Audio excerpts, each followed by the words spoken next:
Ngayon mga kapatid, panalangin sa mga Kristiyano. Ang tanong ko po, pag kayo po ay nananalangin, isinasama po ba natin ang kapwa nating mga mananampalataya? O tayo lamang po yung o personal lang na pananalangin pag tayo ay nananalangin? Yan. Dapat hindi po ganon, yung selfish na panalangin. Dapat pag nanalangin ka, hindi lamang ikaw, ang iyong pamilya, kamag-anak, higit sa lahat, dapat ipinapanalangin mo rin ang iyong mga kapatid sa pananampalataya. Dahil lahat tayo mga kapatid ay kailangan natin ang panalangin ng bawat isa upang tayo po ay ano bang may dudulot ng panalangin sa atin para tayo po ay lumakas sa ating pananampalataya. Ano nga po ba ang panalangin? Ano po ang panalangin? Yan, tatalakayin natin. Ang panalangin ay pakikipag-usap sa Diyos. Alam po natin mga kapatid na ang prayer, ito po yung way natin to communicate God para kausapin ang ating Panginoon. Kung ngayon mga kapatid sa ating technology, sa pamamagitan ng cellphone, di ba? Sa teknolohiya natin, yung ginagamit po natin para makipag-communicate sa mga kamag-anak natin sa mga malalayong lugar. Di ba? Cellphone. Ngayon, automatic na nga eh. Kung minsan, nakikita mo na via, video call, yung laptop, di ba? Nakikita mo na yung kinakausap mo. Pero mga kapatid, ang prayer, ito rin po yung way natin, kumbaga ito yung technology na automatic. Yan, na kahit nasaan ka, di ba? Kahit anong ginagawa mo, kahit nandito ka sa church, saan ka man naroroon, pwede mong kausapin ang Diyos. Pero yung teknolohiya dito, di ba? Yung gamit nating cellphone, yung load, di ba? Naglo-load tayo para makausap natin sila. Ang load na i-expire. Pero ang prayer, mga kapatid, never na nag-i-expire. Amen. Walang limitasyon, mga kapatid, na makakausap mo ang Diyos na may lalang sa'yo. Imagine, sa pamamagitan ng prayer, ay makakausap mo ang Diyos na nagbigay sa'yo ng iyong buhay, nagbigay ng iyong hininga, ng iyong kalakasan. Yeah? Makakausap mo ang Diyos na nagligtas sa'yo. Yan, purihin po ang pangalan ng Panginoon. Kaya sa pamamagitan ng prayer, nakakausap natin ang Diyos. Hindi lamang po yun. Ang panalangin ay pagkikipag-ugnay sa Diyos. Di po ba? Tayo po ay nakipag-ugnay sa Diyos sa pamamagitan ng prayer dahil mayroon na po tayong personal na relasyon sa Kanya. Dati alam natin na ang tao at ang Diyos ay nalayo, di ba? Walang kaugnayan, naputol dahil sa kasalanan. Pero ngayon, dahil tayo po ay iniligtas ng Diyos, tayo po ay pinili ng Diyos upang maging anak niya, nagkaroon ulit ng nadugtong ulit o nakipag-ugnay ka ulit sa Diyos para kang halimbawa yung sanga, di ba? Sabi niya sa John 15, ako ang puno, kayo ang mga sanga na nakikiugnay lamang sa Kanya. Na mas mahalaga ang puno kaysa sanga dahil siya ang bumubuhay sa mga ito. Yan. Na kung saan hinalintulad tayo doon na dapat manatili ka, makipag-ugnay ka. At sa pamamagitan ng prayer, mga kapatid, nagpapakita ito na ikaw ay nakikipag-ugnayan sa Diyos. Amen. Kaugnay ka ng Diyos dahil mayroon kang personal na relasyon sa Kanya. Maaari mo siyang kausapin. Walang dahilan na hindi ka pwedeng makapag-usap sa Kanya. Mayroong dahilan dahil tinanggap mo siya, mayroon kang relasyon, di ba? Mayroon kayong kaugnayan sa isa't isa. At pwede mong masabi sa Kanya ang mga daing, mga problema, pwede mong ma-share sa Diyos. Hallelujah. Hindi lamang po yun. Ang panalangin ay pakikipagnaig sa Diyos. Hallelujah. Nakikipagnaig ka sa ating Panginoon.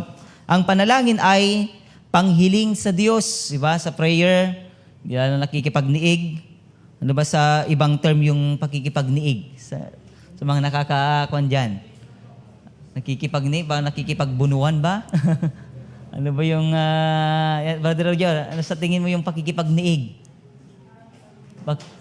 Harap-harapan. Personal.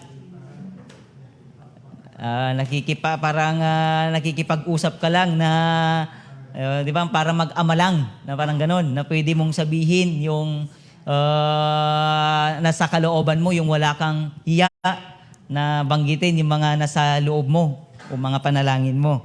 Then yung sabi niya, panalangin ay paghiling sa Diyos. Di ba sa pamamagitan din ng prayer, mga kapatid, dito ka nakakahingi, di ba, ng iyong mga pangangailangan. Yan. Dito mo nasasabi sa Diyos yung mga problema mo.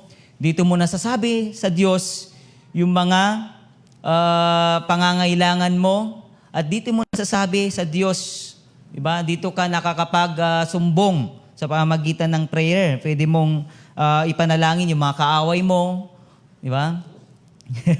So, pwede mong ipanalangin na sila ipagpalain. Pwede mong ipanalangin na sila baguhin, magbago. At pwede mong ipanalangin na ma-realize nila yung mga ginagawa nila at hindi na nila gawin sa iyo ulit, di ba? Sa pamamagitan ng prayer, pwede mong sambitin lahat sa Diyos. Ibig sabihin, dapat wala kang itinatago.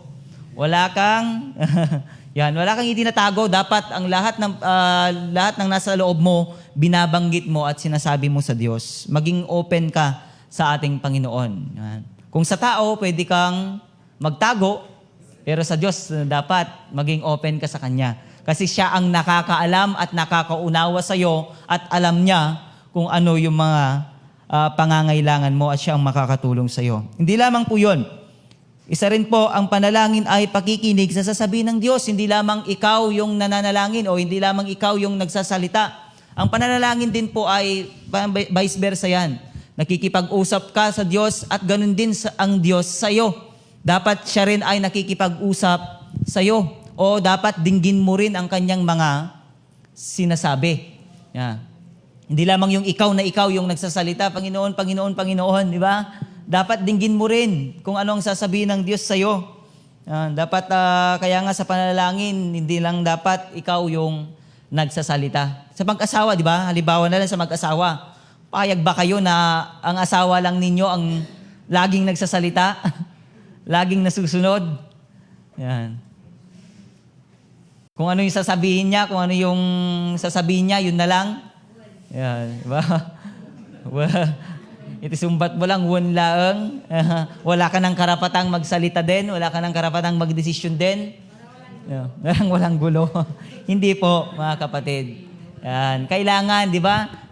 Isa nga sa pinakamahalaga sa mag-asawa yung komunikasyon ng bawat isa. Kaya nga yun pakikipag-usap ng bawat isa. Hindi lang yung iisa. Sabi niya, ganun din sa Diyos. Ang Panginoon, gusto niya rin na kausapin mo siya at kausapin ka niya rin. Sa papaanong paraan mo malalaman yung pagtugon o pagsalita ng Diyos sa iyo? Di ba sa pamamagitan ng kanyang mga salita, mayroong i-reveal sa iyong isipan at sa iyong puso. Di ba sa pamamagitan niyan, mayroong kang maaalala na ganito yung sasabihin ng Diyos, mayroong kaagad yung katugunan. Halimbawa, mayroong kang problema. Tapos, may problema ka, may matindi kang pagsubok sa iyong buhay. Yan, praise the Lord. Talagang problema yon. Kung hindi nagapa. Mayroon kang problema. Then, may sinabi ang Panginoon, mayroon kang kaagad na alala, na encouragement ng Diyos. Na sinabi niya sa 1 John 10:13, na wala pang pagsubok na dumating sa inyo, na didinanas ng lahat ng tao, tapat ang Diyos, sabi niya. At hindi niya ipahintulot na bigyan kayo ng pagsubok na hindi ninyo makakaya. Sa halip, bibigyan niya kayo ng lakas upang harapin at pagtagumpayan iyon. Yan, sa pamamagitan noon. Kaya nga, ang salita ng Diyos, dito siya nangungusap. Kumbaga, mga kapatid, hindi mo man siya marinig sa kanyang boses, yan, o kaya makita, personal, but in the presence ng Panginoon, sa presensya ng Panginoon at sa pamamagitan ng kanyang salita, parang nakikita mo at naririnig mo na rin ang tinig ng Diyos. Kaya nga napakahalaga, pag nanalangin ka, samahan mo ng pagbabasa ng salita ng Diyos. Dahil dito sa pamamagitan ng salita ng Diyos, nangungusap siya. At sa lahat ng mga bintang mo, sa lahat ng mga daing mo, mga problema mo, mayroong kaagad solusyon ng Diyos sa pamamagitan din ng kanyang mga salita. Kaya nga napakahalaga ang salita din ng Panginoon. Yan. Ang panalangin ay pakikinig sa sasabihin ng Diyos. Baka may instruction ng Diyos sa iyo o mayroon siyang sasabihin sa iyo na dapat mong dinggin at unawain at isagawa, mga kapatid. Yan. Yan po yung kwan. Ngayon, darako na po tayo sa ating pong introduction pa lamang yan, sa ating pag-aaral ngayon. Panalangin para sa mga Kristiyano. Ano-ano ang dapat ipanalangin para sa mga Kristiyano? Ngayon mga kapatid, ano-ano ang mga dapat nating ipanalangin sa mga Kristiyano, sa katulad nating mga mananampalataya sa Diyos? Linungin, ano ba yun? Linungin. Talyawom dita kadwang kabsat, lingunin mo ang iyong katabi. Yan yung mga dapat mong ipanalangin. Left and right, kahit sa likod, sa harap. Yan po, tayo pong lahat dito ang tinutukoy dito. Ano-ano ang dapat ipanalangin para sa mga Kristiyano? Una po mga kapatid, dito po sa ating teksto, sa verse 17, sinabi niya, iniling ko sa Diyos ng ating Panginoong Hesukristo, ang maluwalhating Ama, na ipagkaloob niya sa inyo ang Espiritu na nagbibigay ng karunungan. Ipagkaloob, sabi niya tayo'y bigyan ng Diyos ng Espiritu ng karunungan. Purihin po ang pangalan ng Panginoon, Espiritu ng karunungan. Hindi Espiritu ng karunungan sa mundong ito, kundi Espiritu ng karunungan ng Diyos. Magkaiba po ang karunungan sa mundong ito at ang karunungan dito po, ang karunungan na nagmumula sa Diyos, sa Espiritu na nagmumula sa Panginoon.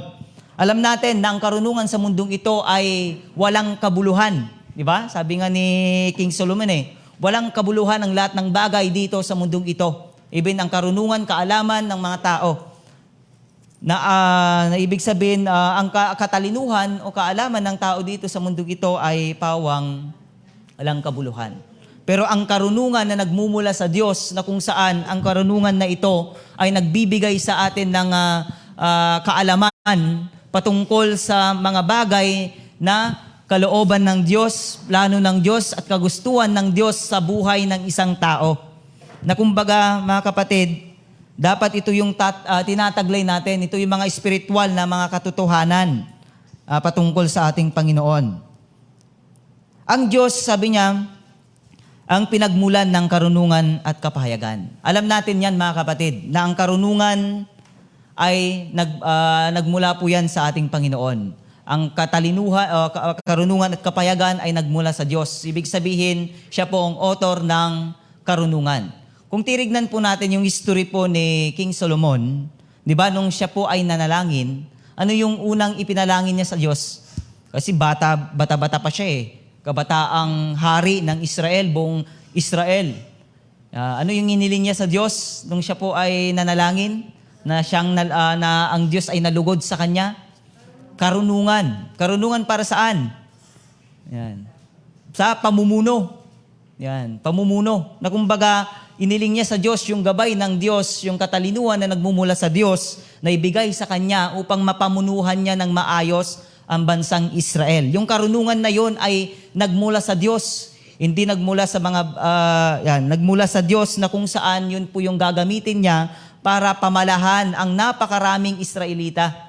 Kasi nung mga panahon po ni King Solomon, alam natin mga kapatid, di ba, natapos na, di ba, tinapos ni King David yung pakikipagdigmaan, kumbaga nandun na siya sa panahon ng kapayapaan, pero marami pa rin siyang mga kalaban.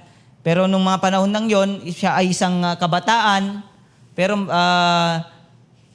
isa siya pong kabataan, pero makikita natin doon na sa kanyang murang edad, noon pa lamang ay trinin na siya ni King David, at alam ko na si King David, pinangaralan niya siya ng mga salita ng Diyos, alam niya ang Diyos o kilala niya ang Diyos. At alam niya na ang Diyos ang nagbigay kay David ng katagumpayan. Nagbigay kay David ng katagumpayan sa lahat ng kanyang mga pagkikipagdigma. At dahil doon mga kapatid, namulat si King Solomon na ang kanyang ama ay naglilingkod sa Diyos, at ganun din po siya. At dahil doon, alam niya na ang Diyos na pinaghihingan ni King David ay saganang nagbibigay, saganang nagkakaloob. Kaya nga, dahil namulat siya doon, ang kanyang ginawa, unang ginawa niya talagang siya po ay dumulog sa Panginoon, nanalangin at humingi sa Diyos ng karunungan. At ibinigay po yun ng Diyos. Tulad ng sinabi ko, ang Diyos ang pinagmulan ng karunungan at kapayagan. Ang Diyos, Ama ay tinawag na, tignan po natin, isa-isahin po natin ang ating verse dito po sa Ephesians chapter 1 verse 17 to 19. Ang Diyos ay tinawag na Diyos ng ating Panginoong Jesucristo. Sa A, sabi niya, iniiling ko sa Diyos ng ating Panginoong Jesucristo. Kumbaga, ito po yung expression ni Apostle Pablo, pagkilala na ang Diyos Ama ay Diyos ng ating Panginoong Jesucristo. Pagkilala niya na tulad ni Kristo na Diyos, tinalakay niya dito kung titignan po natin at susumayin natin ito mga kapatid, na nandito po yung Trinity. Yan, Diyos Ama, Anak at Espiritu, na kung saan matatalakay natin mamaya. Yan, Diyos ng ating Panginoong Jesucristo, expression, sa kanyang pagpupuri, sa kanyang panalangin sa pag-uumpisa. Di ba? Nung tinuruan ni Jesus Christ ang kanyang mga disipulo, no, yung pattern ng panalangin. Kung tirignan natin doon, 'di ba, yung una, 'di ba, yung adoration, kumbaga ito po ay expression ng adoration, pagpupuri, pagsamba sa Diyos, pagkilala na ang Diyos Ama ay makapangyarihan, Diyos ng mga Diyos, hari ng mga hari. Yan. Kaya nga sinabi niya, Diyos ng ating Panginoon Jesucristo. Then, pangalawa na sinabi, binanggit dito, ang maluwalhating Ama, hindi lamang po yun. Kumbaga, sinabi pa niya, pagkilala sa kanyang pagpupuri sa kanya, sabi niya, ang maluwalhati, glorious. Kung sinasabi nating maluwalhati, di ba? Talagang dakila. Yan, glorious. Di ba? Lagi nating sinasambit na, Panginoon, maluwalhati ka. Lagi natin, di ba, sa panalangin natin, lagi nating pinipraise, ina-adore ang Panginoon sa pamamagitan noon.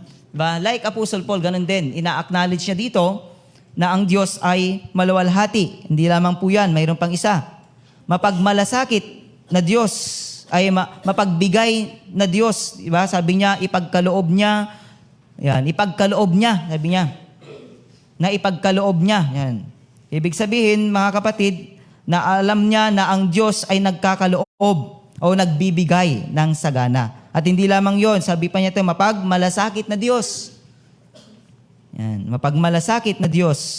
Alam niya yung pangangailangan mo, kilala ka niya, alam niya yung hirap mo, di ba? Alam niya yung mga daing mo sa Kanya. Then, ano pa, sabi niya dito, ang Espiritu Santo ang siyang ibinibigay o ibinigay ng Ama sa atin. Yan. Sabi pa niya dito, mga kapatid, siya ang espiritu ng karunungan. Kumbaga, makikita po natin dito, mga kapatid, na tinalakay ulit dito yung espiritu ng karunungan, na kung saan makikita po natin na sabi niya, ang Espiritu Santo ang siyang ibinigay ng Ama sa atin. Siya ang espiritu ng karunungan, na kung saan nagbigay sa atin ng kaliwanagan. Di ba?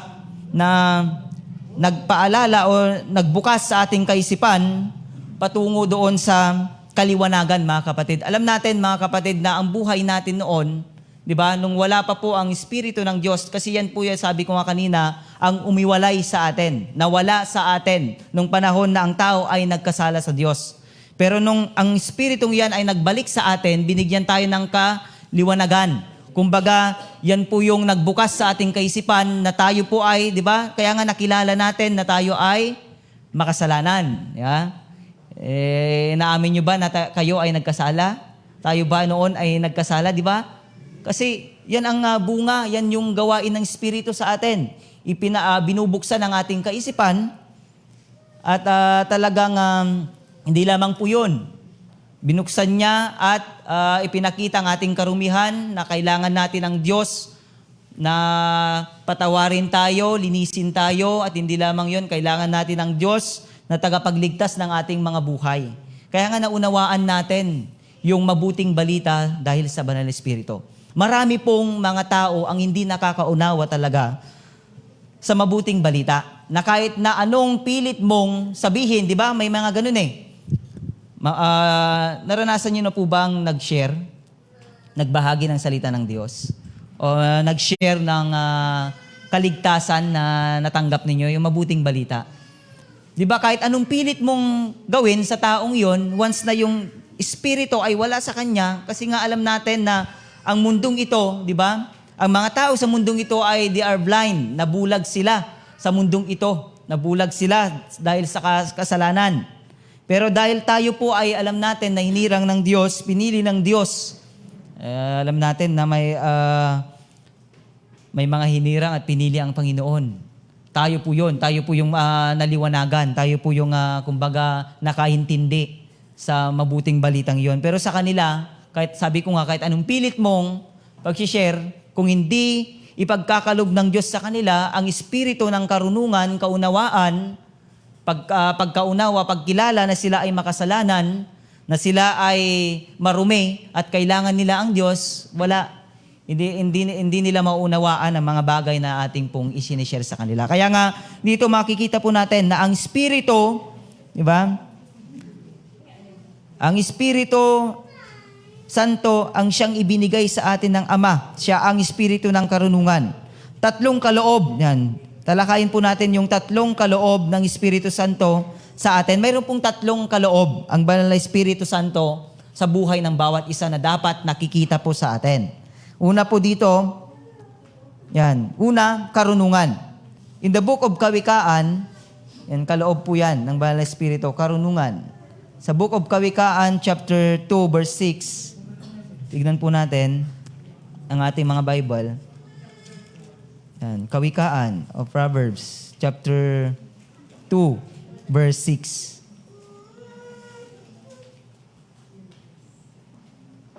Sabi niya dito, siya ang nagkakaloob ng karunungan. Yan.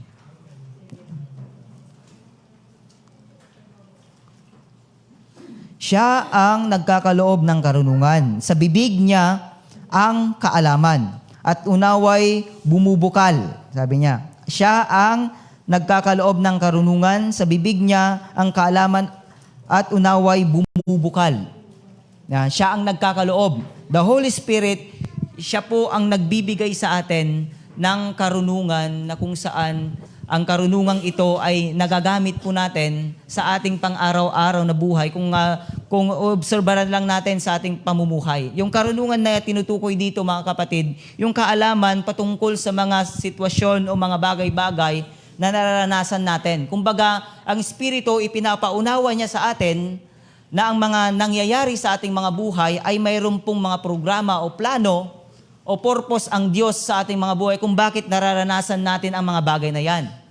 Kumbaga, ang Diyos, ang Espiritu Santo, ipinapaliwanag sa atin na dapat ang mga bagay na ito ay dapat mangyari o maranasan mo upang sa ganon, di ba? Sabi nga na sa mga pagsubok na dumarating sa ating mga buhay, para ba tayong, para bagang, di ba, sa 1 Peter chapter 1:7 yata yon o 5:7, na hinalintulad tayo sa ginto na ipinararaan sa apoy upang malaman, mas makita ang kaningningan at pagkapuro ng ginto. Na ganun din naman sa inyo, sabi niya, na pag kayo ay dumaranas ng mga pagsubok, ay kayo din naman ay pinararaan sa mga pagsubok para makita na kayo ay malakas, matatag.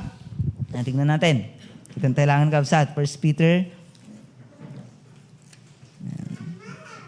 1:7 o 5:7? 1:7. Tignan pa natin.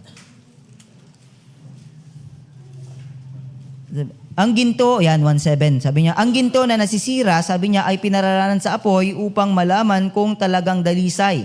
Gayon din naman, ang iyong pananampalataya na higit kaysa ginto ay pinararahan sa pagsubok upang malaman kung talagang tapat. Sabi niya, sa gayon, kayo'y papupurihan, dadakilan at pararangalan sa araw na mahayag si Jesucristo. Pagdating ng ating Panginoon. Kumbaga, ang the Holy Spirit, tinutulungan tayo na maunawa ng lahat ng bagay na yan. Ma'am. Kaya nga napakahalaga po, kaalaman ay karunungan, kadunungan na nanggagaling sa Diyos. Hindi lamang po yun, karunungan, kaalaman at kaunawaan sa mga bagay-bagay. Alam natin mga kapatid na ang mga bagay na yan o ang mga problemang yan ay kaya po nating mapagtagumpayan dahil alam natin na ang Diyos, tapat siya at mayroon tayong pananalig sa Kanya. Alam natin na hindi tayo iiwan at pababayaan ng Panginoon. Maunawaan natin, di ba? Kaunawaan na mayroon po purpose ang Diyos. Gusto niya na tayo po ay maging matibay, maging tapat sa Kanya. Hindi yung pag may dumarating ng mga pagsubok sa ating mga buhay, naapektuhan tayo. 'Di ba kung minsan ang tao, dahil hindi natin pinapakinggan ang yung bulong sa atin ng Banal na Espiritu, yung udyok, kumbaga, ang Banal na Espiritu kung minsan sa ating mga buhay nababaliwala. Bakit? Yan. Nababaliwala kung minsan, di ba? Paano natin masasabi na babaliwala ang Banal na Espiritu? Kasi pag may problema, imbes na matatag ka pa rin, nagrereklamo ka. Sino ka dakay di kasi kabsat, no? Dadagiti panubok yu itibiyag. Imbes nga agyaman ka kini Apo, imbes nga yung maragsakan ka kuma, sa balimot iti bunga na dayjay, kakabsat. Buningat ka, problemado ka, nangangamba, di ba? Nag-worry, natatakot, nababalisa, nadidepress, at kung ano-ano pa. Bunga ba yan ng Banal na Espiritu sa atin? Hindi, mga kapatid, pagdududa yan eh. Kawalan ng pananampalataya at pagtitiwala sa Diyos. Kaya nga napakahalaga ang Banal na Espiritu sa ating buhay. Yan siya pong kumbaga dapat siya yung nagko-control sa atin, nagdadrive sa atin habang tayo po'y nabubuhay sa mundo. Di ba? Alam natin na ang Banal na Espiritu ibinigay yan sa atin ng Diyos na siyang patnubay natin. Kumbaga, yan po yung gabay natin na dapat siya ang sinusunod natin. Hindi yung binabaliwala natin siya. Hindi yung tinatalikuran natin siya. Yan. Ang tao, ganyan. Di ba? Andyan na nga, ang Banal na Espiritu. Kaya nga, numaminsan iti Santong Espiritu, di ba? The Holy Spirit hindi natin nararamdaman. Di ba? Kung numaminsan may bagbaga tayong kaslangay, useless, iti pa nagpapapanday ti church, awamat, mangyari ka na tayo. Hindi naman tayo nabe-bless, di ba?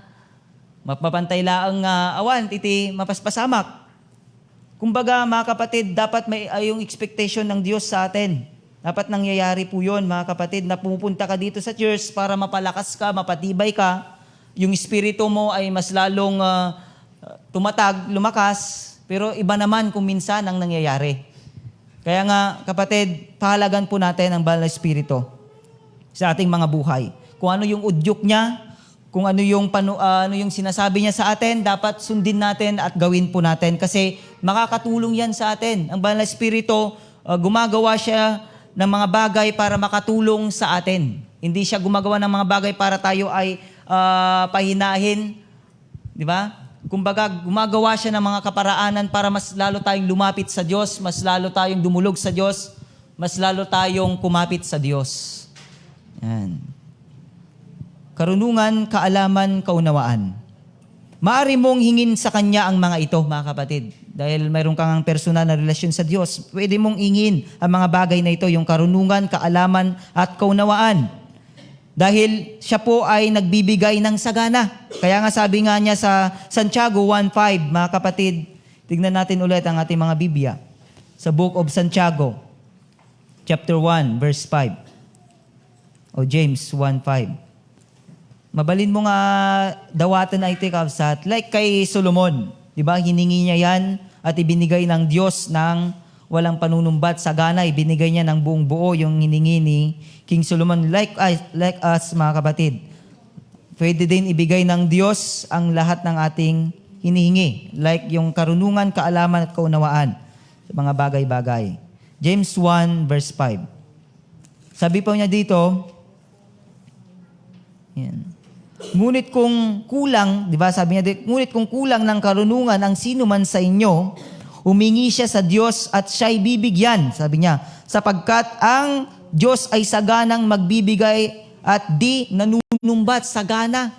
Kulang ng karunungan. Anong karunungan na tinutukoy dito? Karunungan sa mga pagkaalam o pagkakilala sa mga bagay-bagay o kaya yung mga sitwasyon sa ating buhay. Kaya nga nung sinabi niya, sumaantay kabsat sa to, sabi niya, mga kapatid, magalak kayo kapag kayo'y dumaranas ng iba't ibang pagsubok, sapagkat alam ninyo na lalong magiging matatag ang iyong pananampalataya matapos ninyong mapagtagumpayan ang mga pagsubok na iyon, sabi niya, na yan. At dapat kayong magpakatatag hanggang wakas upang kayo'y maging ganap at walang pagkukulang, sabi ng Diyos. Then, idinagtag niya, ngunit kung kulang, sabi niya, ng karunungan ang sino man sa inyo, humingi siya sa Diyos at siya'y bibigyan, sapagkat ang Diyos ay saganang magbigay at di nanunumbat. Yan, pwede mong hingin, sabi niya dito, mga kapatid. Maaari mong hingin sa Kanya ang mga ito. Siya ay nagbibigay ng sagana. Sa Santiago 1:5, siya ay nagbibigay na hindi nanunumbat. Yan. Kung alam ng Diyos, mga kapatid, yung motibo mo, ba, sa ating paghingi sa Diyos, kasi nga, sabi nga natin, ang Diyos, hindi po siya sumasagot sa no. Alam natin yan. Kailanman, hindi sumasagot ang Diyos ng no sa mga panalangin ng mga taong tapat sa Kanya. Sa mga taong yung motibo niya sa Kanyang panalangin ay tunay naman, na totoo naman. Kung ang tao, yung panalangin niya ay talagang sakto at talagang pangangailangan niya, ibibigay ka agad ng Diyos. Ipagkakalob ng Diyos yan. Naranasan niyo po ba yan?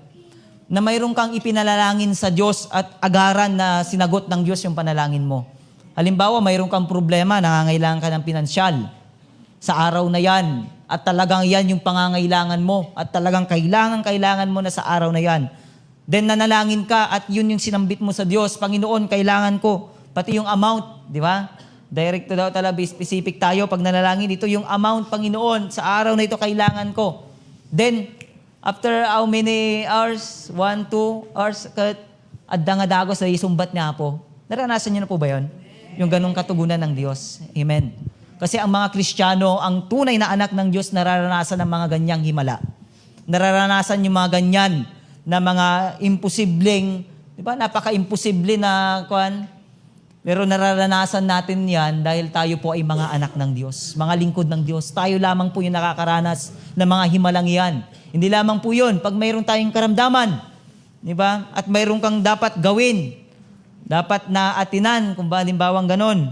Then nanalangin ka sa Diyos, hagad namang tinugon ng Diyos, pinagaling ka.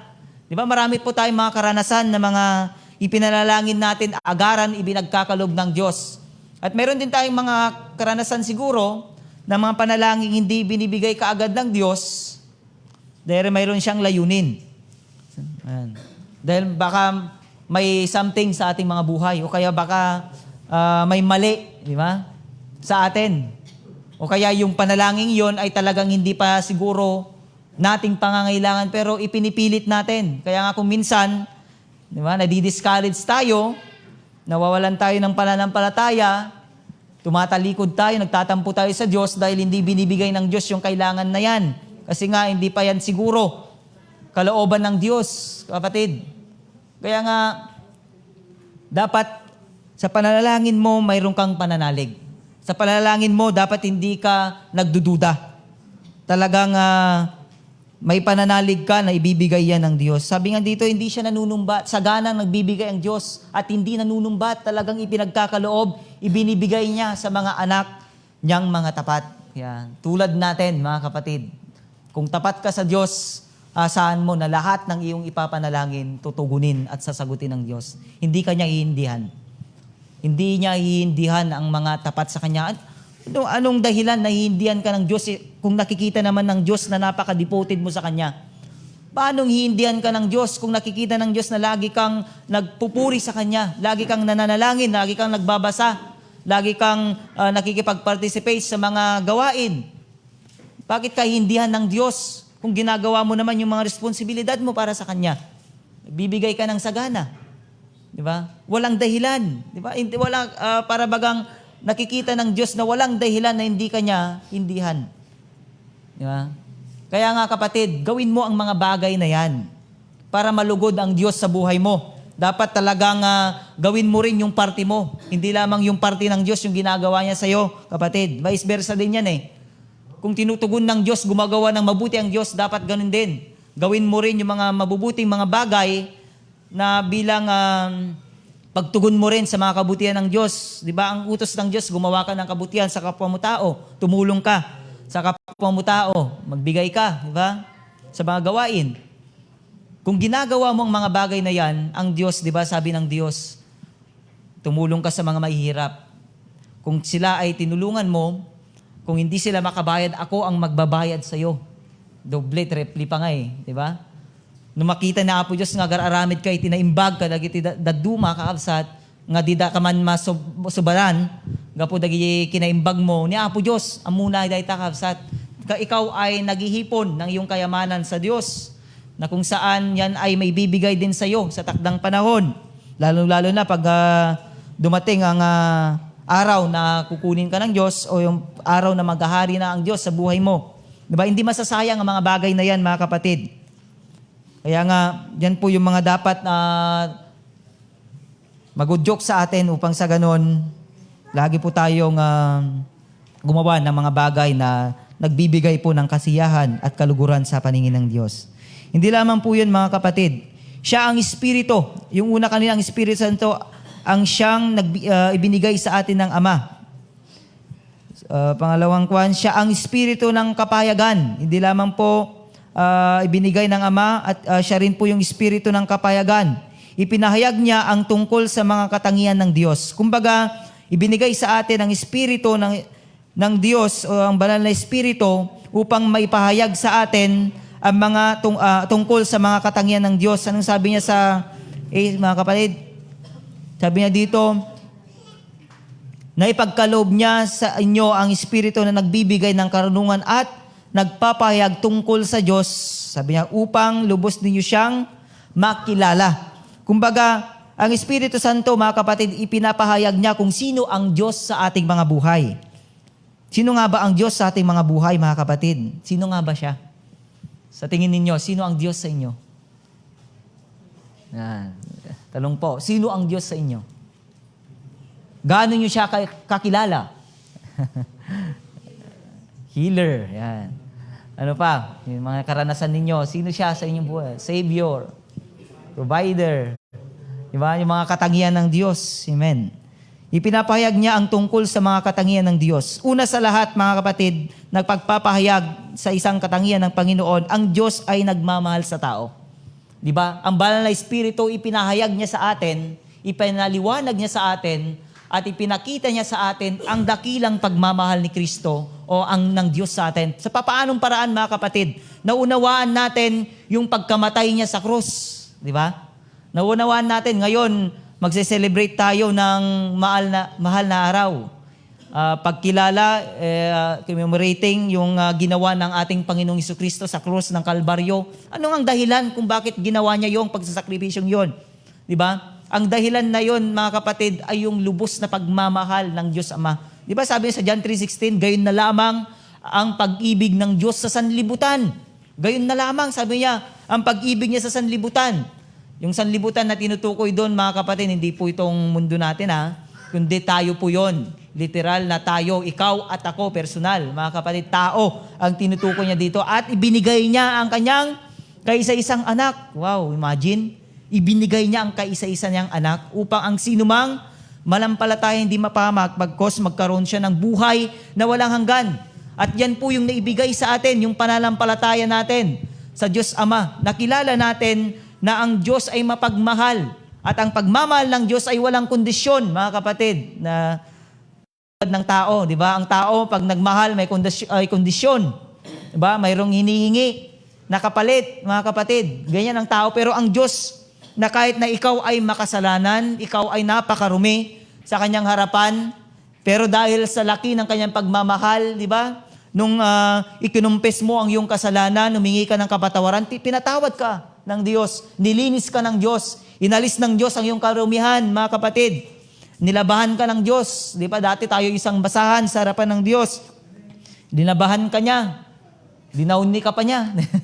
Dapat iti dawni na kapsat, ano bumanglo ka, iti sangwanan ni Apo Diyos. Hindi ka nakabuybuyok teken kwa na, para tayong lubnak, kanal. Talagang wala. Wala, ay ngay, awan kumati, ano tawag doon? Wala tayong halaga sana sa Diyos. Wala sana tayong halaga sa Kanya, pero pinahalagan tayo ng Diyos dahil sa Kanyang pagmamahal.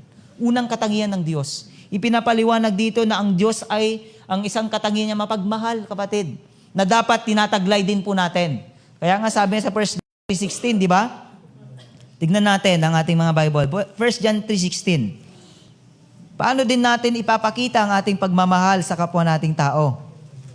Dito po sa unang 1, Kapitulo 3, versikulo 6, na tulad ni Kristo, sabi niya dito, na inialay niya ang kanyang buhay, ganun din dapat tayo. Iaalay din natin, di ba? Ang ating buhay para sa iba. Tingnan natin. 1 John 3:16.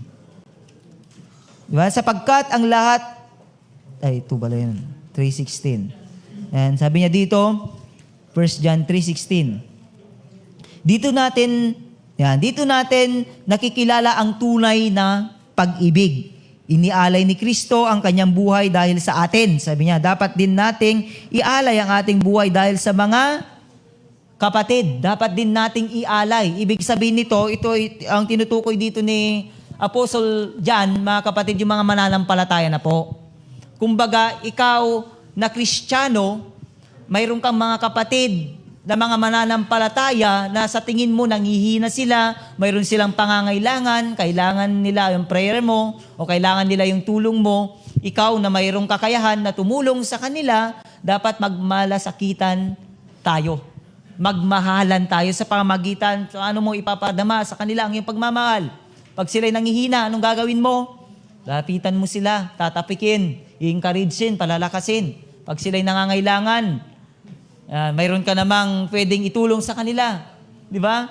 Dapat mayroon kang pagmamalasakit. Tandayan ang iyong pagmamahal sa bawat isa na kung saan si Kristo mismo ang nagpadama. Una siya na nagmahal sa atin. Una siya na nagpakita, di ba, ng kanyang pagmamahal na dapat nating tularan kasi katangian niya yan at dapat tinataglay din natin bilang mga mananampalataya yung katangian ng Diyos na mapagmahal, mapagmalasakit, matulungin. Yan. Noong panahon po ng ating Panginoong Jesucristo, mga kapatid, makikita po natin kung paano niya ipinadama ang kanyang pagmamahal sa mga tao. Lalong-lalo na sa kanyang mga disipulo na kahit na ang titigas ng mga ulo nito, hindi naniniwala sa kanya, pinagtiisan niya sila ng 3 taon. Gumagawa pa rin siya ng mga himala, nagpapakita pa rin siya ng mga kagilagilalas. Di ba? Doon pa lamang mga kapatid, yung mga sumusunod sa kanya, makikita natin, nung napansin ng Diyos, di ba, napakarami, 5,000 at maghapon silang sumasama sa Diyos, nakikinig sa Diyos at nakita ng Diyos na gutom na sila. Paano niya pinakita ang kanyang pagmamalasakit? Pinakain niya sila sa pamamagitan ng 5 tinapay at 2 ikan. 2 ba? 3? 5 sidakan, 2 tinapay. Baliktad. Di ba? Sa pamamagitan na hindi lamang yon sa mga may karamdaman, sa mga may sakit. Di ba kung hindi concern ng Diyos, kung hindi niya mahal ang mga yon, pagagalingin ba niya yan? Di ba? Hindi. Pero dahil mahal niya ang mga taong yon, gumagawa siya ng mga himala. Binubuhay niya ang mga patay, pinapagaling niya, ganito, ganyan. Doon pa lamang makikita na natin mga kapatid na mayroon siya at talagang ang pagmamahal niya ay nakapokus sa ating mga linikha niya. Tayong mga tao, lalong-lalo sa mga makasalanan, mga kapatid. Kaya nga siya pumunta dito sa lupa para sa mga makasalanan. Para iligtas ang tao. Para hindi mapahamak ang tao. Para hindi magdusa ang tao doon sa naglalagablab na apoy ng walang hanggan. Diba? Sa imperno, kapatid. Gumawa ang Diyos ng kaparaanan para kunin po tayo doon at iligtas at bigyan. Di ba? Napakaganda yung plano ng Diyos sa atin. Napakaganda yung programa ng Diyos sa atin. Pag tayo po ay mananatiling tapat sa Kanya, maglilingkod sa Kanya ng buong katapatan, maliligtas tayo, makakamtan natin yung buhay na walang hanggan, makakasama natin ang Diyos na may likha sa atin, may bigay ng ating buhay, ng ating kaligtasan. Kapatid. Kaya nga, unang katangian ng Panginoon, ang Diyos ay nagmamahal sa tao. Hindi po mawawala yan, kapatid. Hanggat nabubuhay ang tao sa mundong ito, ipinapadama pa rin ng Diyos ang kanyang pagmamahal. Kung ang Diyos mahal niya, tayo, kapatid. Di ba? Ganon din dapat tayo. Dapat lahat din tayo ay nagmamahalan. Amen? Wala sanang nagkakabahabahagi, nagkakampi-kampi, nagtatampuhan, nag-aaway-away sa iglesyang ito. Dapat ang lahat ay nagtutulungan, nagpapalakasan sa spiritual ng ating buhay. Amen. Nagtutulungan, kapit-bisig sa pagkakaisa. Hallelujah. Yan po ang nais ng Diyos. We are one. Diba? Tayo po ay isa sa katawan ng ating Panginoon. Yan. Tayo po ay isa. Pangalawa, nakatangian ng Diyos. ang Diyos ay nahahabag sa tao. Alam natin yan, mga kapatid. Dahil sa grace ng Panginoon, di ba? Ano sabi niya sa Ephesians 2 verse 8 and 9? For it is by grace you have been saved, sabi niya, through faith. Dahil sa habag ng Diyos, kayo ay naligtas, di ba? Nahabag ang Diyos sa tao. Tignan natin. Ephesians 2 verse 8 and 9. Yeah. Dahil sa kagandaang loob ng Diyos ay naligtas kayo sa pamamagitan ng iyong pananalig kay Kristo. At ang kaligtasan ito ay kaloob ng Diyos. Kaloob ng Diyos.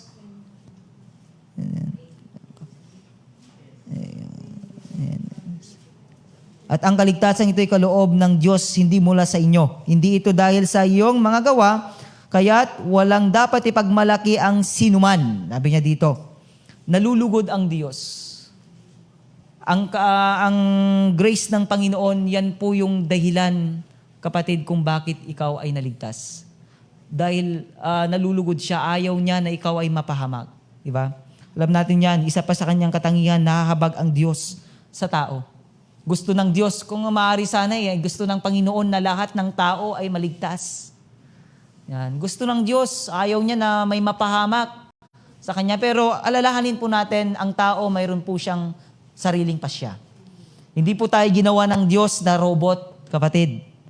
Na kung ano yung ipapagawa niya, di ba? Napindutan na lang, dati remote control na kuma, halimbawa dakas jay, pindutan na nga mapankay ti kanawan, kanigid.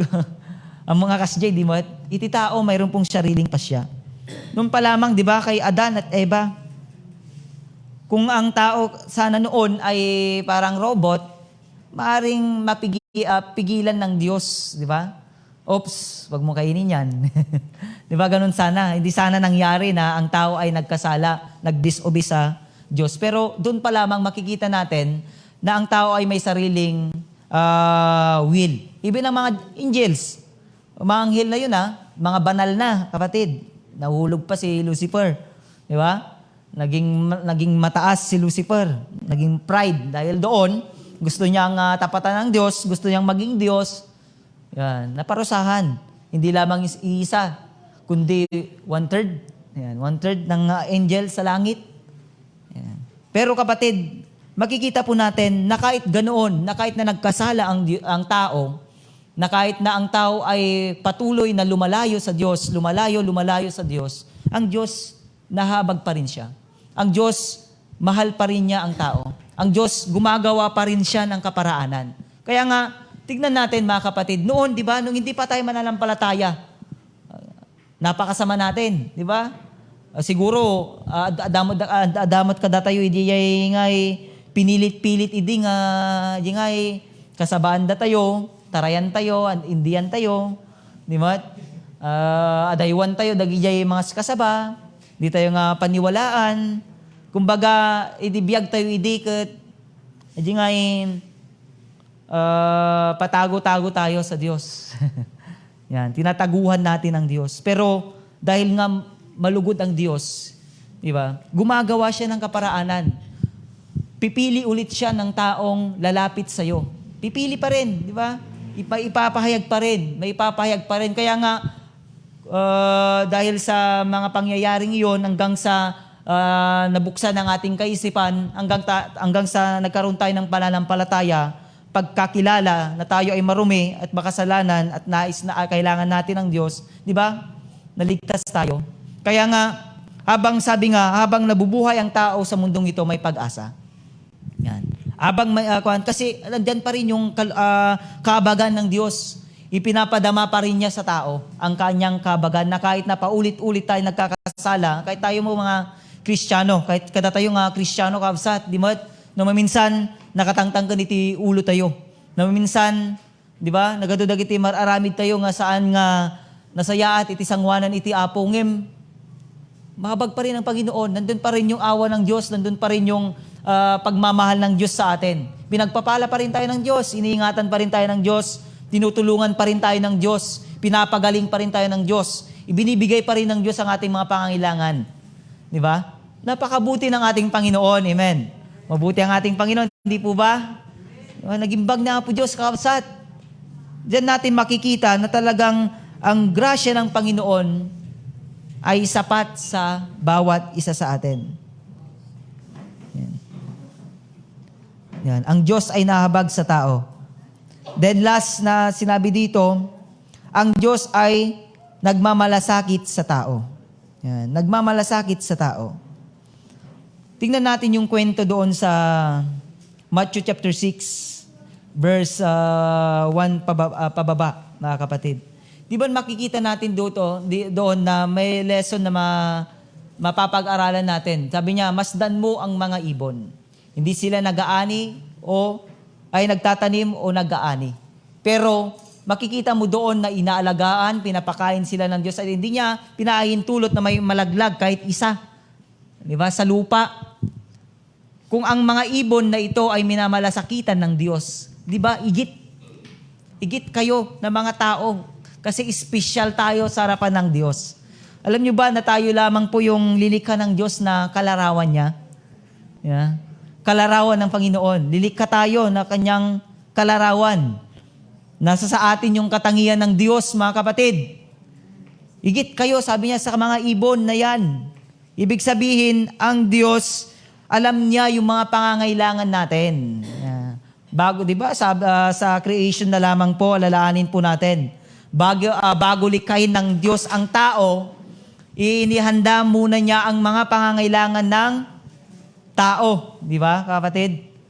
Inihanda muna niya ang pangangailangan ng tao na ibig sabihin, kapatid, talagang mayroon siyang pagmamalasakit sa atin. Hindi niya tayo inuna kasi alam ng Diyos na ang tao may mga pangangailangan. Maraming pangangailangan. Yan. Purihin po ang Panginoon. Ang Diyos ay nagmamalasakit sa tao. May malasakit ang Diyos sa atin. Kaya nga ayaw, sabi ko nga kanina, ayaw ng Diyos na sana ang tao ay mapahamak. Gusto ng Diyos maligtas ang lahat ng tao. Mayroon siyang malasakit. Mahal niya ang tao. Naahabag ang Diyos sa tao. Hallelujah. Yun po yung mga katangian. Siya ang espiritu ng kapayagan. Ganito natin makikita na una, mga kapatid, ipinahayag niya ang tungkol sa mga katangian ng Diyos, na ang Diyos ay mapagmahal sa tao, na ang Diyos ay nahabag sa tao, na ang Diyos ay may malasakit sa tao. Pangalawa dito, ipinahayag niya ang tungkol sa layunin ng Diyos, hindi lamang po sa katangian ng Diyos, ang ipinahayag ng Banal na Espiritu sa atin, kundi ang layunin din ng Diyos sa ating mga buhay. Ano nga po ba ang mga layunin ng Panginoon sa atin? Una, ang makilala ng lubusan ng Diyos, di po ba? The Holy Spirit, tinutulungan po tayo na makilala ng lubusan ng Diyos. Kung sino ang Diyos sa ating mga buhay. Kung gaano siya kabuti, gaano siya kadakila, kung ano yung mga magagawa niya. Mga kapatid, kumbaga, tinutulungan tayo na makilala siya ng lubusan. Upang sa ganon, hindi tayo, saan tayong agduda, hindi po tayo magdududa sa Kanya, sa Kanyang kakayahan. Kumbaga, tinutulungan tayo para tayo ay manalig, manampalataya at patuloy na magtiwala sa Diyos. Yung tanong ko kanina, kilala niyo po ba siya ng lubusan? Kasi nga, kung kilala mo ng lubusan ng Diyos, ibig sabihin, nararanasan mo siya sa iyong buhay. Kumbaga, nararamdaman mo siya. Nasa sa iyo ang presensya ng Panginoon. Nabe-bless ka. Nabe-bless ka. At hindi lamang po yun, talagang ramdam mo na nalulugod ang Diyos sa buhay mo. Ramdam mo na ang Diyos ay natutuwa sa iyo. Ramdam mo na ang Diyos ay talagang nasasayahan sa iyo. Kasi kung kilala mo siya ng lubusan, hindi ka gagawa ng mga bagay na hindi akma sa kanyang mga plano. O kaya, hindi ka gagawa ng kasalanan. Hindi ka gagawa ng mga bagay na alam mong marumi. Alam mong hindi makakatulong sa iyo at alam mong makakasakit ito sa Diyos. Kasi kung kilala mo ng lubusan ng Panginoon, syempre, namumuhay ka na may kabanalan. Yan. Namumuhay ka na may katwiran. Namumuhay ka na malinis. Malinis ang budhi mo. Malinis ka sa harapan ng Diyos. Namumuhay ka na talagang walang nakikitang baid ng kasalanan. Kumbaga, tinalikuran mo ang lahat ng kasalanan. You are new creation. The old has gone, the new has come. Yun po talaga. Dapat nasa sayo si Kristo. Namumuhay ka sa katangian ni Kristo. Nasa sayo yung katangian niya. Mga kapatid. Di ba? The fruit of the Spirit. Nasa sayo dapat yon. Yung mayroon kang pagmamahal. Ano sabi niya sa Galatian? Tignan po natin. Chapter 5. Galatians chapter 5, verse 22 to 23 ata yun. Dapat ito yung tinataglay natin, mga kapatid. Ito yung nakikita sa atin. Sabi niya dito, subalit, sabi niya, ang bunga ng Espiritu ay pag-ibig. Yan. Pinahayag ang banal na Espiritu. Tapos sabi niya sa ikalawa, siya ang Espiritu ng kapahayagan. Ipinahayag niya ang tungkol sa kanyang katangian. At pangalawa, ipinahayag niya ang tungkol sa layunin ng Diyos sa atin. Dapat nakikita po ito, mga kapatid. Ang Espiritu, sabi niya dito, subalit ang bunga ng Espiritu ay pag-ibig, kagalakan, kapayapaan, katiyagaan, kabaitan, kabutihan, katapatan, kahinaunan, at pagpipigil sa sarili. Walang utos laban sa ganitong mga bagay. At pinatay na ng mga nakipag-isa kay Kristo, Jesus, ang likas nilang pagkatao. Sabi niya dito, kasama ang masasamang pita nito. Yan. Ang Espiritu ang nagbibigay ng buhay sa atin. Kaya ito rin ang dapat maghari sa ating mga buhay, mga kapatid. Kaya nga sabi niya dito, siya ay sabi niya, ang makilala ng lubusan ang ating Panginoon. Makita at talagang nararanasan natin ang Diyos sa ating mga buhay at nakikita na talagang ang Diyos ang nananahan sa atin sa pamamagitan ng mga bagay na ito, mga kapatid, na sa atin ang katangian ng Diyos. Pinatay na natin ang likas nating pagkatao. Hindi na tayo namumuhay pa sa carnality o sa lust of the flesh o pita ng laman, kapatid. Kasi ang mga pita ng laman na ito, di ba alam natin na ang kagustuhan ng laman na ito ay ang mga yung kalaswaan sa mundong ito. Yung mga makamundong mga gawain, yung mga makamundong ginagawa ng mga taong makasalanan. Wala na tayo doon, kapatid. Iba na po tayo, di ba? Tayo po ay lininis na ng Diyos. Salalahanin po natin, lininis na tayo ng Panginoon. Kaya nga dapat nakikita ang Diyos sa atin. Di ba? Makilala siya ng lubusan. Dapat kilala mo ang Diyos ng lubusan sa iyong buhay. Pangalawa, ang makilala ng malalim ang Diyos. Hindi lamang lubusan, malalim na pagkakilala sa Kanya. Hallelujah. Yan, malalim na pagkakilala sa Diyos. Kung mayroon ka ng mga ito, mga kapatid, kung kilala mo siya ng lubusan at malalim ang iyong pagkakilala sa Kanya, hindi ka magkakasala.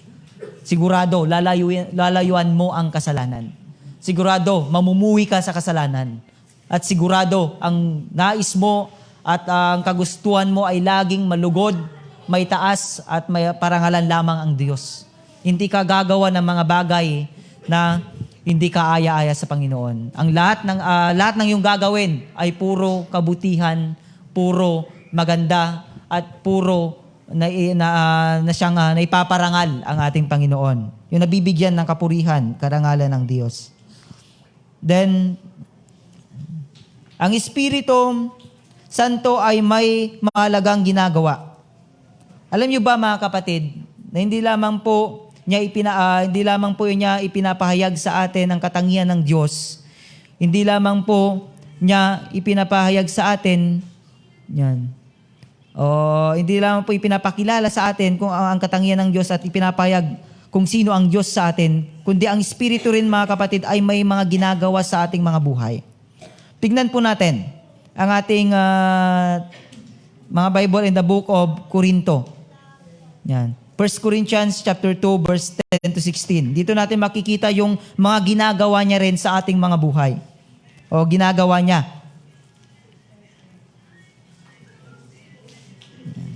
1 Corinthians chapter 2 verse 10 to 16.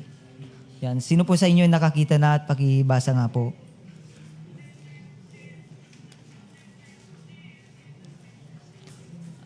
Hanggang niya tayong oras dito, 10:30?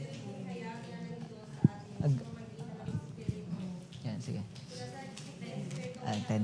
10 po.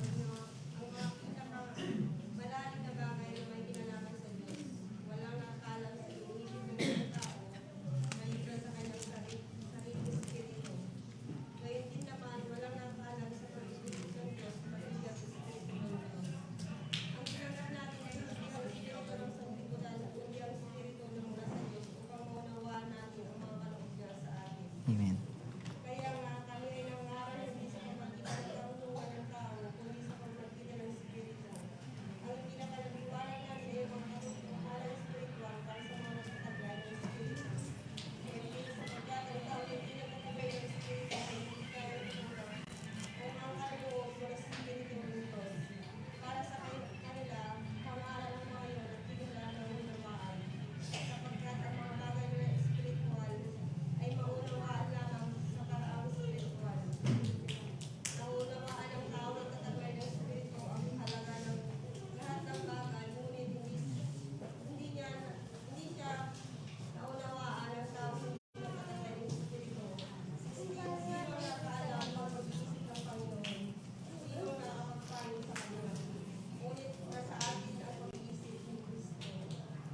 Yan, purihin po ang Panginoon. Dito po mga kapatid, isa-isain po natin yung mga ginagawa po.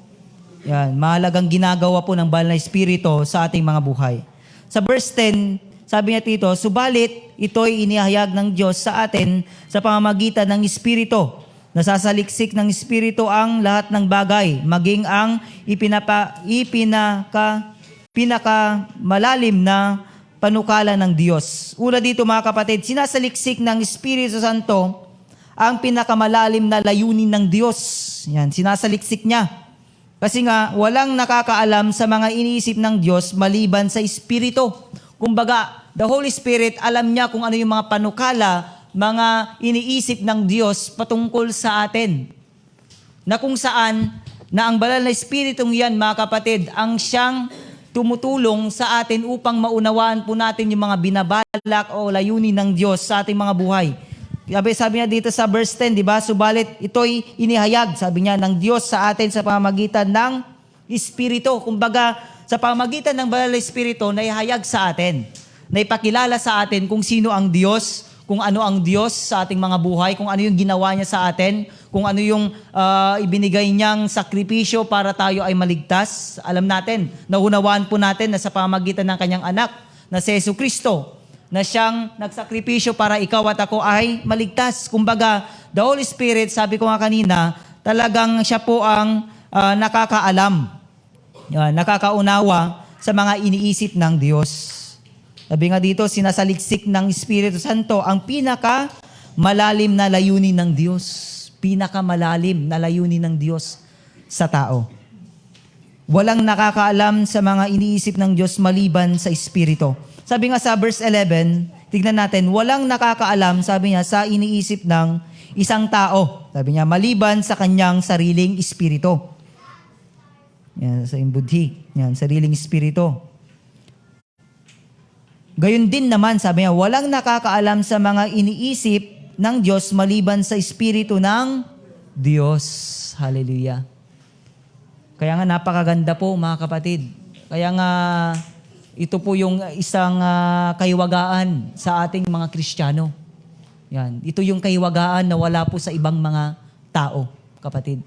Tayo lamang po na mga Kristiyano na kung saan tayo po yung nakakaunawa sa mga bagay o panukala o kalooban o plano ng Diyos sa ating mga buhay. Kumbaga, sa pamamagitan ng Banal na Espiritu, ipinapahayag niya sa atin, di ba? Ipinapakilala niya sa atin kung sino ang Diyos at tinutulungan tayo na maunawaan yung mga plano ng Diyos sa ating mga buhay. Kumpara sa mga tao, wala po. Kaya nga ang tao, di ba? Patuloy na nagkakasala. Pero tayo po, mga kapatid, tinutulungan tayo na mamuhay ng may kabanalan. Yan. Tinutulungan tayo ng Banal na Espiritu upang sa ganon, hindi po tayo magkasala sa ating Panginoon. Hindi lamang po yun, tinanggap natin ang Espiritu Santo na mula sa Diyos. Sabi niya sa 12, hindi ang espiritu ng sanlibutan. Sabi niya dito, kundi ang espiritu ng Diyos ang tinanggap natin upang ating maunawaan ang mga kaloob niya sa atin. Sabi niya, di ba? Hindi ang espiritu ng sanlibutan, sabi niya, ang tinanggap natin, kundi ang espiritu ng Diyos ang tinanggap natin upang ating maunawaan, sabi niya, ang mga kaloob niya sa atin. Mga kaloob, mga regalo. Yan. Ng Diyos. Ano nga ba yung mga kaloob ng Diyos sa atin, mga kapatid? Di ba? Maraming mga kaloob ang Diyos. Maraming mga regalo. Marami tayong mga katangian. O marami tayong mga skills o gifts, talents. Na kung saan, mga kapatid, alam natin na ang mga bagay na yan ay binigay sa atin ng Diyos na maaari po nating gamitin para parangalan, para itaas at papurihan ng Diyos, di ba? Mas nauunawaan natin at naunawaan po natin ang mga ito dahil po sa Banal na Espiritu. At dahil po sa Banal na Espiritong iyan, mga kapatid, na nagbigay sa atin ng kaunawaan na ang mga kaloob na yan ng Diyos na ibinigay sa atin ay dapat gamitin natin yan para luwalhatiin at parangalan ng Diyos. Kaya nga sa mga talent po natin, diba, sa mga kakayahan po natin, pwede po nating iambag dito sa church. Kung hindi ka magaling sa music, pero magaling ka naman sa paglilinis, sipag ka naman, doon ka, kung saan ka magaling, sabi nga, di ba? Pag na-contribute mo yan, mas maganda ang kalalabasan, mas magaan ang mga gawain dito, mas magagawa po natin ang lahat ng iyan, at mas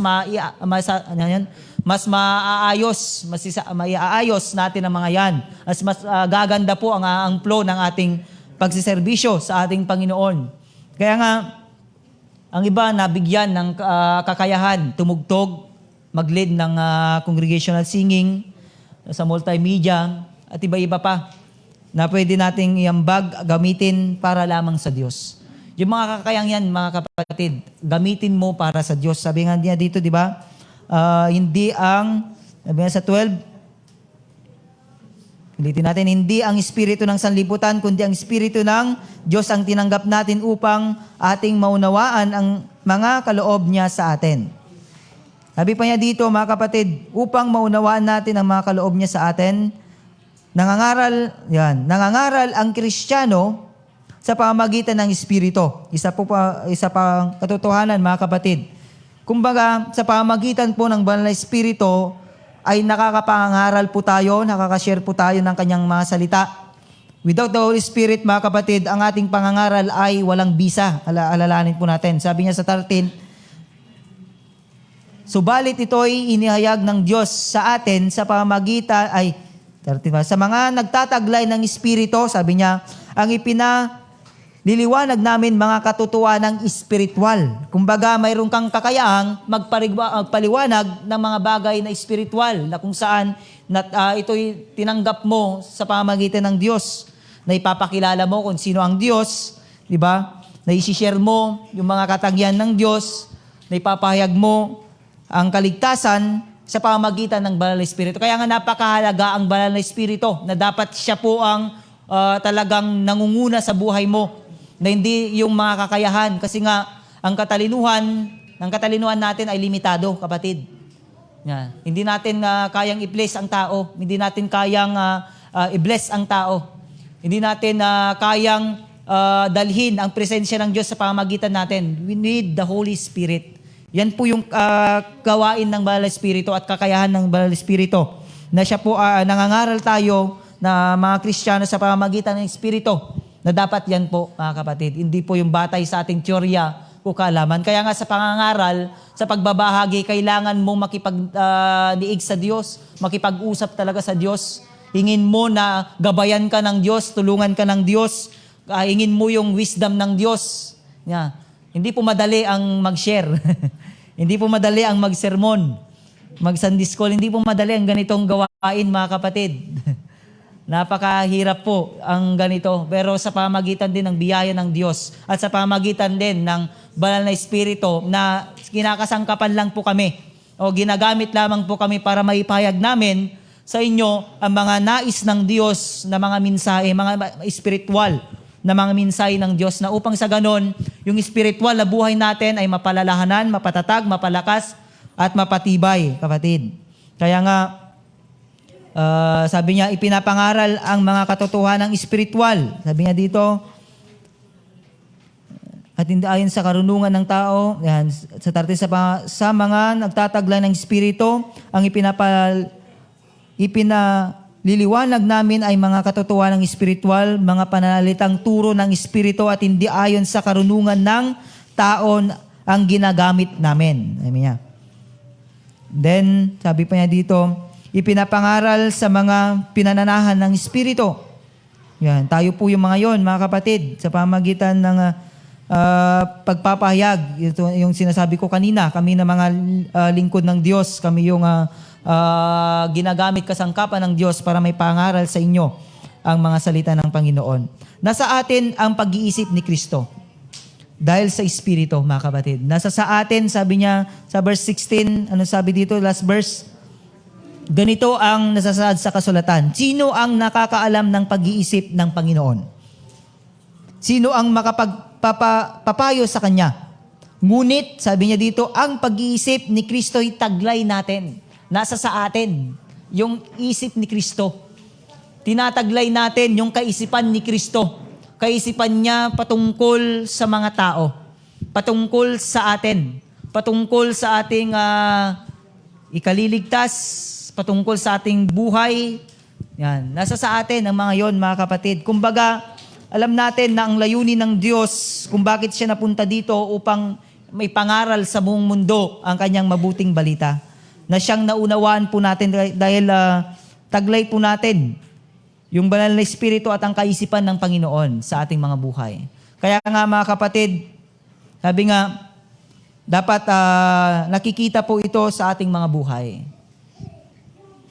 Dapat nagagawa po natin ang mga ito, mga kapatid. Dapat talagang tayo po yung representative ng Diyos. Tayo po yung nangangaral sa Kanyang salita. Tayo po yung hindi nahihiya na ipangaral ang mabuting balita na siyang natanggap din po natin. Lahat po tayo accountable sa mga ito, mga kapatid. Yan. Ikaw at ako, accountable po sa pangangaral sa salita ng Panginoon. Accountable na ipahayag kung sino ang Diyos sa ating mga buhay. Kasi nangangailangan din po ang tao. Diba? Lalong-lalo na yung wala pang pananampalataya, nangangailangan din po sila.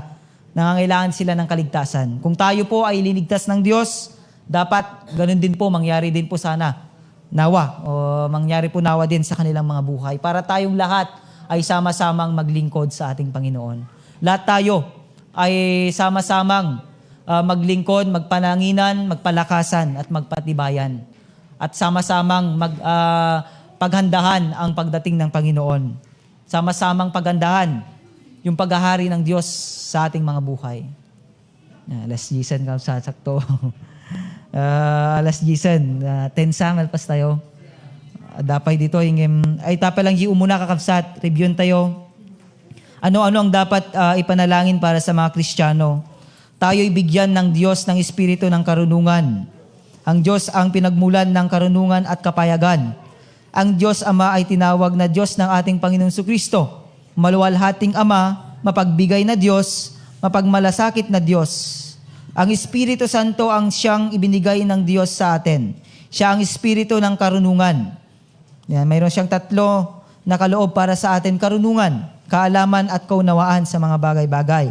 Maari mong ihin, di ba? Ang mga bagay na ito, siya ay nagbibigay ng sagana at hindi nanunumbat.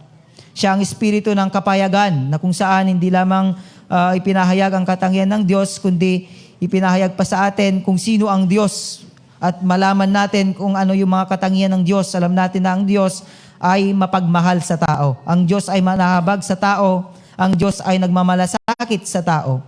Ipinahayag niya ang tungkol sa layunin ng Diyos sa atin, na makilala siya ng lubusan, yan, makilala siya ng malalim, mayroon tayong kaugnayan sa Kanya, nararanasan natin siya sa ating mga buhay. Then, ang Espiritu Santo ay may mahalagang ginagawa at tinalakay po natin yung mga ginagawa ng Banal na Espiritu sa atin. Sinasaliksik ng Espiritu Santo ang pinakamalalim na layunin ng Diyos. Walang nakakaalam sa mga iniisip ng Diyos maliban sa Espiritu.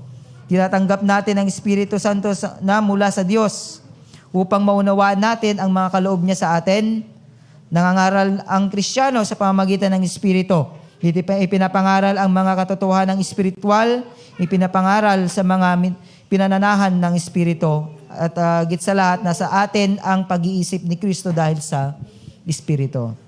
Yan po yung may babahagi ko po sa umagang ito. Mayroon po pa tayong karagdagan.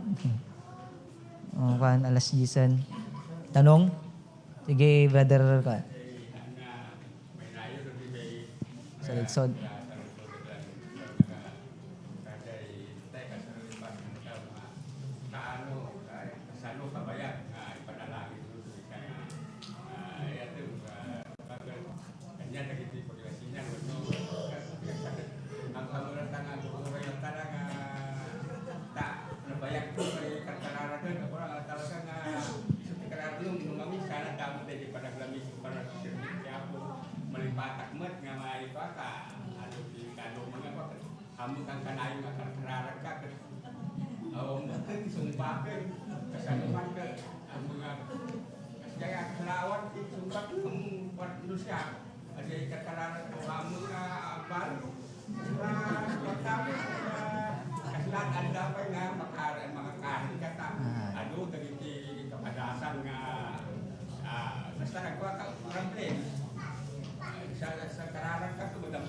napintas dahil talagang narating yung mga kapakpaot.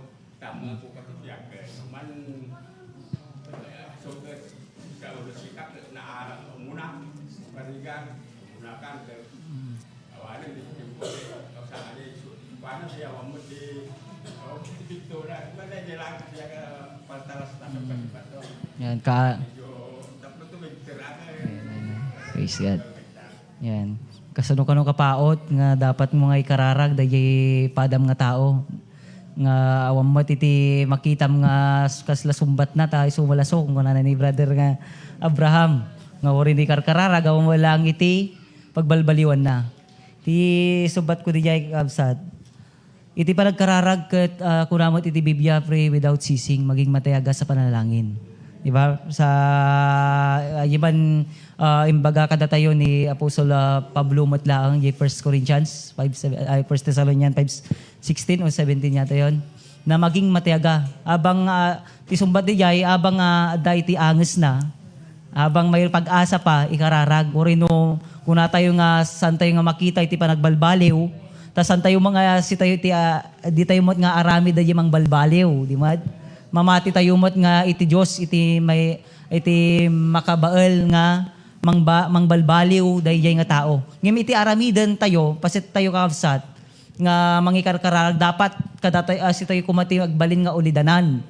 Kumbaga example ta baka makitkita namat uri no karkararag ka ket dayjay karakter mo, yu ugalim nga imbes nga understanding ka apaamot kada kwa makita namo dagay negatibo nga kwa kakabsat isu nga baka damot lang iti part mo no apay nga san nga agbalbaliw dayjay nga tao isu nga iti part mo kakabsat no kunam nga kayat mo nga mabalbaliwan dayjay nga tao si ka mismo ti dapat nga pakakitaan na lalo no si kaket Kristiyano lalo no si kaket mananampalataya dapat nga ipakitam nga talaga nga agserserbi ka kini Apo kaya nga sabi dito sa ating pinag-aral dapat kilala mo ng lubusan at malalim ang Diyos. Kumbaga mayroon kayong katangian ng Diyos talaga na mapangunawa, mapagmahal, mapagmalasakit. Na no ammom nga dayjay asawam ket madina ti kastoy, simpre adaywamon. Di nga ramidan ng dayjay kasjay nga banag. Kumbaga baliktadem. Kumbaga no baka wampay ti lambing kadakwan. Dapat agbaling ka nga na lambing, na caring kadakwa. Si kamot adati counterpart mo dayjay. Nga saan lang nga dayjay nga basta nga mangikarkararag ka kabsat. Agaramid kamot iti way tano kasta ket dayjay nga ayatem iti biag maguyugoy, di ba? Aramid alam natin na gawain ng Diyos yung magbago sa buhay ng tao. Kaya nga dayjay, brother ka. Talaga na yung balita ka. Kadasak na talaga ka dyan. Kaya dito ka na sa loob na. Amo talaga ka, ano mo talaga ka very protect mo na nagitikas bila pang magyarap ta. Sakasagana, ano mo talaga ka, awan mo ibaga nga talaga. Mapagkatipa, church, rini amin mo nga kapin. Well, pagtisab lata, brother. Ang kamawan na tatinam na mga mangikararag. Talaga ka kanayon dahil kararag ko ka. Pupus na hana. Ano di, alibais na ka. So ayaw pa. Baka kailangan nga ipastingam. Kaya nauna talaga nga dito sa usuta. Tikas na ka, lalo pa yung Well. Yapan na usang Amen, praise God. Yan. Amen, praise. Yan, praise the Lord. Iso nga ti kasapulan tata ni Brother Abraham, dagiti kararag tayo kalsad. Nga kaduan tayo isuna, ay day tatatati pasat tayo nga kakabsat iti pamati. Nya. Kasi adal tayo nga kailangan natin ng panalangin ng bawat isa. At ngayon, mayroon tayong kapatid na nangangailangan ng prayer natin. Samahan natin kasi sabi ng Biblia, ang nagkakaisang nanalangin ay napaka-powerful, kapatid. At naniniwala tayo at alam natin na pag tayo po ay sama-sama na nanalangin sa isang bagay na yan, walang imposible ang Diyos. Kasi mas marami tayo Mas marami tayong naniniwala at nananampalataya. Kaya dayjay, ikararag tayo. Kaduan tayo ni Brother Abraham. At danto iti tiempo na. Kankanayin tayo. Ayan, Brother Roger.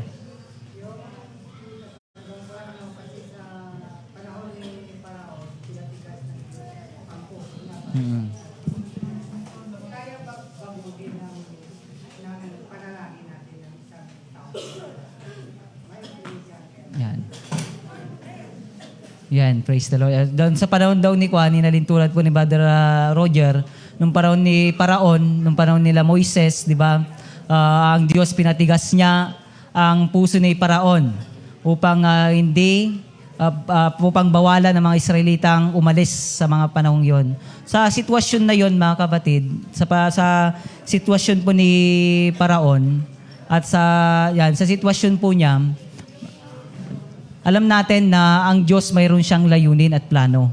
Yan, sa mga Israelita, kung bakit pinatigas niya ang puso ng Parao upang mas makilala niya ng lubusan kung sino ang Diyos na pinananawalaan ng Israel. Kasi nga, kung ang mga bagay lamang, kung yung mga kababalaghan, naniniwala din ang Parao na magagawa ng tao ang kababalaghan na ginagawa ng Diyos. Di ba? Nung si Moises, yung tungkod. Pero yung tanong niya, sa panahon kaya ngayon, kaya pa bang baguhin ng panalangin yung ganon na katigasan ng puso ng isang tao? Ang sagot ko po ay opo. Kasi nga, ang prayer wala pong imposible. Lalong-lalo na kung nananalangin kang may pananalig sa Panginoon. Mayroon kang paniniwala, di ba? Sabi nga niya sa Matthew 20:22, nang lahat ng ito ay magagawa ninyo kung nananalig kayo. Diba? Kaya mong ipalundag, diba? Kaya mong ialis na bundok, sabihin mo sa bundok na tumalon ka sa dagat. Ibig sabihin sa pamamagitan ng prayer na may pananalig, kaya niyang baguhin ang taong kahit na alam natin napakatigas ang kanyang puso. Diba? Napakatigas na parabagang wala nang makapagbabago sa kanya. Wala nang kayang dumurog pa sa katigasan ng kanyang puso. Sa pamamagitan ng panalangin, mga kapatid, kayang-kaya ng Diyos. Sabi naman natin, alam naman natin, tulad ng sinabi ko kanina, ang Diyos ang makapagbabago. Yan, sa buhay ng tao.